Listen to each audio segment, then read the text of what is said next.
அஞ்சல் அட்டைகளில் வாழ்த்து தெரிவிக்க வலியுறுத்தி திமுக உறுப்பினர் மேற்கொண்டுள்ள நூதன முயற்சி பொதுமக்களை வெகுவாக கவர்ந்து வருகிறது. சேலம் மாநகராட்சி 34வது கோட்ட திமுக உறுப்பினரான ஈசன் இளங்கோ இயற்கை ஆர்வலர் மட்டுமல்லாது கடிதத்தின் மேல் அன்பு கொண்டவர்.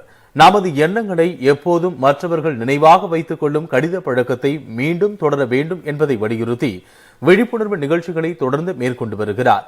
இதன் ஒரு பகுதியாக ஆங்கில புத்தாண்டு மற்றும் பொங்கல் திருநாளில் உறவினர்கள் மற்றும் நண்பர்களுக்கு வாட்ஸ்அப் மூலமாக வாழ்த்து தெரிவிப்பதை விட்டுவிட்டு எண்ணங்களை பிரதிபலிக்கும் கடிதம் மூலமாக வாழ்த்து தெரிவிக்க மக்களுக்கு இலவசமாக அஞ்சல் அட்டைகளை விநியோகித்து வருகிறார். அனைவரும் நமக்குள் வாழ்த்துக்களை பரிமாறுவதற்கு அஞ்சல் அட்டைகளை பயன்படுத்துங்கள். அவரது கோட்டத்திற்கு உட்பட்ட பொதுமக்களுக்கு வரும் 9ஆம் தேதி வரை அஞ்சல் அட்டைகளை விநியோகிக்க முடிவு செய்துள்ளார்.